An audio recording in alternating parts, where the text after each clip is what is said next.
Hey guys, welcome back to my channel. I have a guest here today, Vanity. This is my husband, Sven. Nice to meet you guys. We've been reading your comments. We have seen that you guys want to know about our filming setup. We get questions from what lighting do you use? How do you film your videos? What do you use as your backdrops? As two people who learned from trial and error, from a lot of experience. Your first video. My first video where I look hella green. But Steven didn't want to admit it. I was like, why do I look green? And he's like, you don't look green. So we've come a long way, and we have picked up a lot of tips and tricks, things that are easy fixes for anyone at home who already has a lighting setup that could be an inexpensive fix to what you already have to make it look great. Definitely the lighting setup we have is something that we've invested heavily on and gone through so many different lightings. I'd say this is like a 3.5-year process of all the gear that we've accumulated and everything that we bought along the way we've built on it. But yeah, when we started filming videos almost 4 years ago, we were in a tiny little room. We had some lights from Amazon. Well, that hasn't changed. We're still in a tiny little room. We just kind of built off of that. And it was fine. So don't think that by watching this that you need some fancy ass setup, because you really don't. Welcome to my studio. Do you have chicken socks on? Step one about filming videos. Sweatpants. Always from the waist down. Chicken socks, of course. Let's go ahead and go into the studio. Dun dun dun! Here she is. Ladies and gents, this is where all the magic happens. So basically we're gonna walk you guys through all of the things that we use to film. Tips, tricks, cool things that will make a big difference. You know, little things you can pick up at Home Depot. All right, so here is the whole space.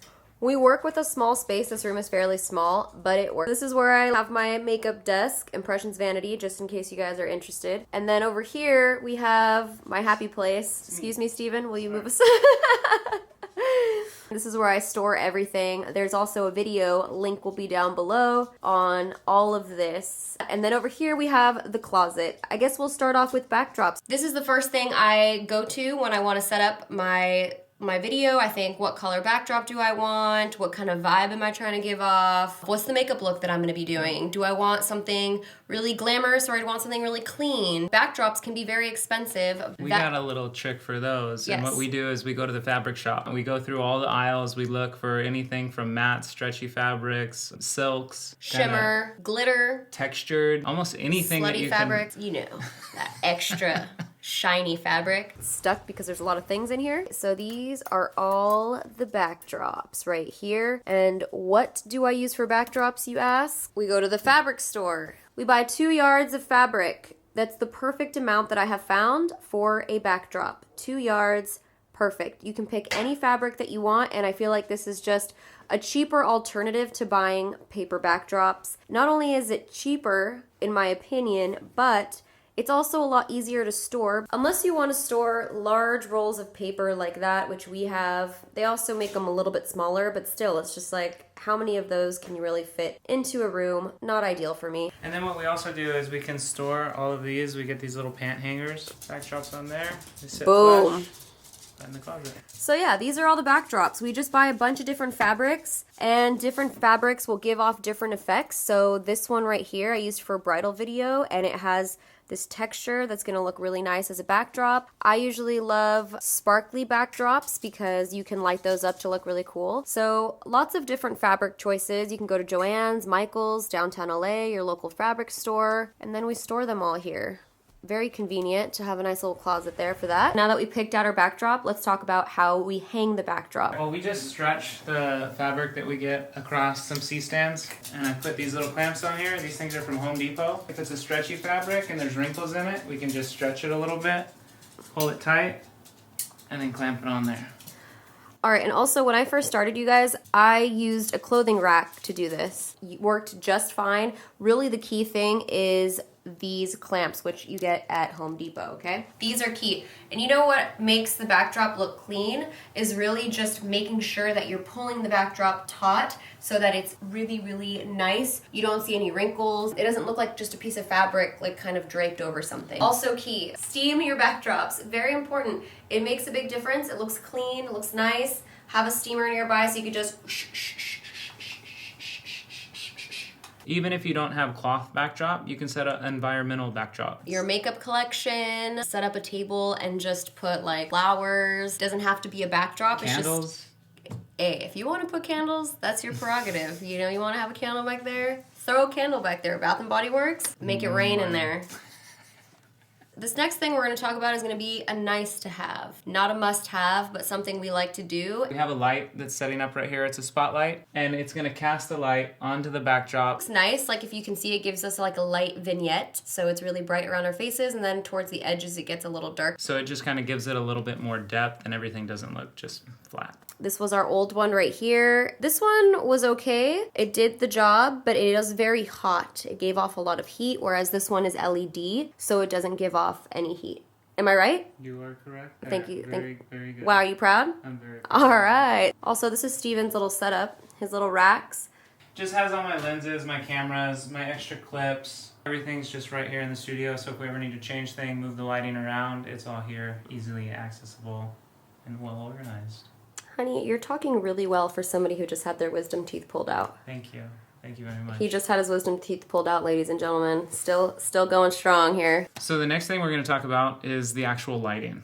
What we use to light and how we get the look that we get. Now, these were a massive investment for us. When I first started, I just used a ring light and it was great. So if you have a ring light, totally do that, whatever you have. This is just something that we used when I worked at the Ipsy studio and I got used to them. So I basically spent all my money on these lights. Very painful, but when it's an investment, you know, you just kind of, you do what you got to do, right, honey? Lighting is probably one of the most important things when it comes to video. You want your subject lit very well. You know, when you say that, it's kind of ironic because you're standing behind the lights, so it's like hella dark on you. It's okay. I'm not the beauty subject. Okay. I'm fine. All right. These are the Diva Light Kino Flows. We have two of these stacked up on top of each other. These are daylight bulbs that we have in here. Daylight bulbs, guys. And then we have this diffuser sheath. And basically what this is going to do is it's going to soften the light. So it's going to make all the shadows kind of just blur them away. Yes. And then what we also have in front of this is we have this 4x4 right here, and it's going to diffuse that light even more, so it makes these two lights look like one light, and all of the light is just extremely soft. Even. So, somebody watching, if you were to just have this one sheet, would you also need those two sheets? Depending on the amount of softness of the light you want. So we could use just one of them and not both. I just prefer two because I like that look. Yeah. Like I said, light source is a light source. We still sometimes film in front of just natural light. It works and you look bomb. So find a good window in your place, set up in front of it. Now we're going to talk to you guys about bounce boards. Bounce is really important. You want to be in a cocoon of light. No shadows, nothing. You just want to look lit AF. Lit. Light me up. Look. Oh, fill in that shadow. He puts me in a cocoon, guys, and this is probably the best tip that we are going to give you guys at home if you're making YouTube videos and you need a really, really cheap, easy way to make everything look better. This is it, right? It's just bouncing the light. This is probably my favorite part. So we just use one light source that's directly in front of Desi. Sometimes people will set up multiple lights on the sides to fill in all the shadows. What we do is we take a bounce board, and I put But what is it really? What is it really? This is really foam insulation from Home Depot. Foam insulation from Home Depot, ladies and gentlemen. You can get something like this. It's about twice this size for about $12. Cut it in half. And if you see on that side, we have one on that side. And then when Desi sits in here, go ahead and go in there, Desi. Going in. I hang this up right here. Here we are, guys. And then now, Desi's locked in light. The white is going to bounce the light off and then fill in everything else. So as you can see, I did end up in a cubicle here somehow. You did. With this job. Steven put me in a I could cubicle. keep you in there more. These are going to be your guys' best friends. Best tip that we could give you. It's going to fill the shadows in on the sides of your nose. Basically just give you even light all around. So you're not just going to be super lit on one side and not the other side. It's just bounce, bounce, bounce. Last lighting tip is, this again is another little foam board that we got from Home Depot. Extremely inexpensive. And on the other side it has foil. So this sits right on our makeup table propped up. The light from up here is going to bounce off of this, come up and fill underneath the chin.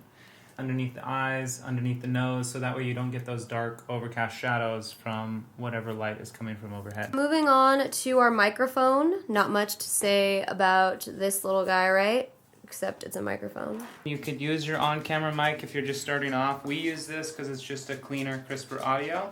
That thing runs down into my little Zoom mic recorder right here, and that cable runs into my camera. So that way the clean audio from the microphone is going to record directly on the camera itself. Always make sure it's fully plugged in, right, honey? Otherwise, you will be recording a video or it will be a voiceover. Yes. I'm sorry. It's happened before, and it happens a lot to a lot of people, actually. This little thing will get you right here, caught just up. A little quarter of an inch, and if you don't plug that guy in. All right, let's talk about our camera. The camera we use is the Canon 5D Mark IV.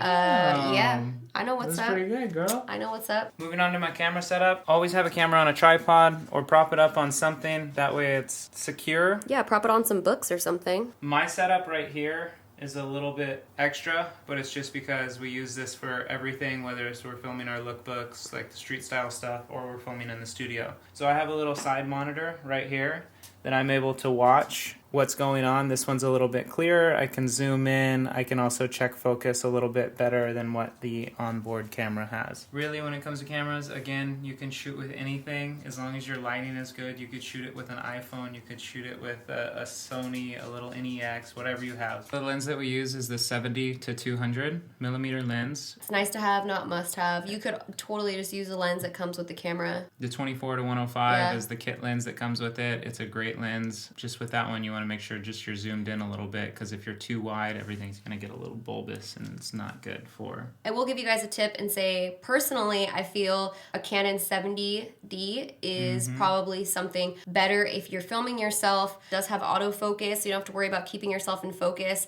So not all the Canons have autofocus. The 5D4 does, and then also the 70D does, which is also a more affordable camera. We filmed on this a lot. This is a good one. And another cool thing about this one is it's one of the only Canons that's an SLR that has the flip out screen. So if you're filming and you don't want to buy a big monitor or a TV or something else to, view yourself while you're recording, you can always flip the screen out on the 70D. Prop it up on some books. And then I'm just filming myself. This is so easy. Lastly, for the setup, we have this screen right here. This screen is really good for anyone who films themselves, especially if you want to know what's going on, make sure that your lighting is set up right. I like to have this because I like to see how things look on camera. Sometimes when I'm doing my makeup, it could look a lot different on me than it does on camera. It's nice to see what's going on. This is an actual Asus. This is a monitor that we use for filming. It's color correct, so the color on here is going to match the color on the camera. But worst case scenario, you can take any TV, any old TV with an HDMI input. If you have a TV lying around at home, just get the HDMI cord and hook it up to your camera. All right, guys, so that's it. This is our studio setup. Let me know what you guys think of this type of video, if you guys like this kind of stuff. I know Steven gets a lot of questions all the time about like editing and how do we take pictures. That's not a series? I don't know, maybe if you guys are into that. We're willing to spill our secrets. So if you guys are into these kind of videos, give this video a thumbs up and put any other requests in the comments down below. If you guys have any other questions that we maybe didn't answer because, we just forget some stuff sometimes. Put it down there. Put it in the comments down below. We'll have to do another video or we'll answer it in the comments. Everything that we talked about, I'm going to link down below, and I will also have links to alternatives. That's it. We're done? Good job. Thank you so much for watching. See you later. Bye. Bye. All right, ready? That's a lot of light. Don't check yourself out, okay? I might have to turn that off. Where do you look? I've never done this before because there's a monitor here. Do I look in the lens right there? All right. This is the wrong camera. That's the wrong camera. Are you trying to go in for a kiss or something? Yeah. I felt like you were like hella trying to like come at me for a second. Are you gonna stare at yourself? Or can I talk? Right I think I like wiped off half my foundation, honestly. Give me a high five. Okay. Hey, high five. Good girl. You want to go to dinner? Let's do this. I'm hungry. Can I take you on a date?